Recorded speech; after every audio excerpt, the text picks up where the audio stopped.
আজি বিশ্বশিল্পী ৰূপকোঁৱৰ জ্যোতিপ্ৰসাদ আগৰৱালাদেৱৰ উপজা দিন। এই আজি উপজা দিনটোত সমগ্ৰ অসমৰ লগতে ভাৰতবৰ্ষৰ বিভিন্ন প্ৰান্তত তেখেতক সোঁৱৰণ কৰিছে।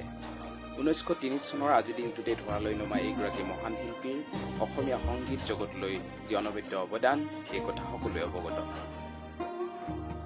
ৰূপ কোঁৱৰৰ চুমা পৰশতে লাজু কি কুঁৱৰী মৰহি যায়।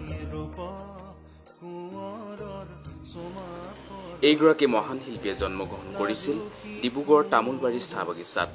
এইগৰাকী মহান শিল্পী বহুমুখী প্ৰতিভাৱান ব্যক্তিৰ অধিকাৰী আছিল।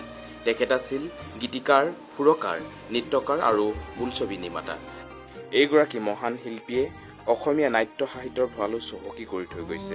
সোণিত কুঁৱৰী, কাৰেঙৰ লিগিলি, লভিতা, ৰূপালীম, নিমাতী কইনা, সোণপখিলী, খনিকৰ, কনকলতা আৰু সুন্দৰ কোঁৱৰ এই 9খন নাটক উপহাৰ দি থৈ গৈছে।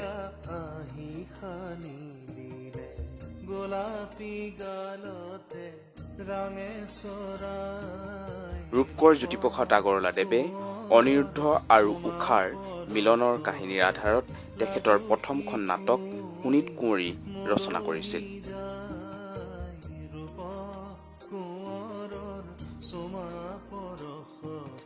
ৰূপকোঁৱৰ জ্যোতিপ্ৰসাদ আগৰৱালাদেৱৰ প্ৰথমখন ছবি জয়মতীৰ জৰিয়তে অসমীয়া বোলছবি জগতৰো পাতনি মেলিছিল।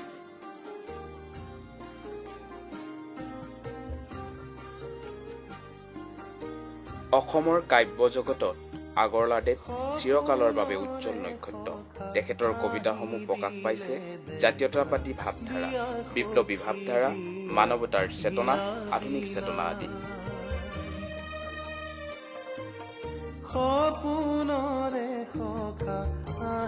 ৰূপান্তৰে জগত সুন্দৰ কৰে, এই বাণীত বিশ্বাসী আগৰৱালাদেৱৰ কবিতাত দেখিবলৈ পাওঁ ৰূপান্তৰৰ আকাংক্ষা।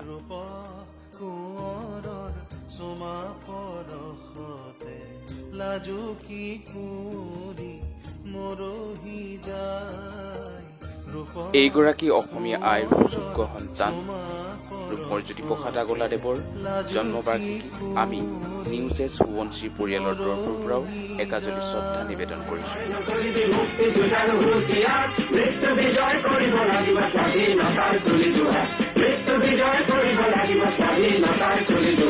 বিশ্ববিজয় নওজোৱান, বিশ্ববিজয় নওজোৱান, বিশ্ববিজয় নওজোৱান, বিশ্ববিজয় নওজোৱান।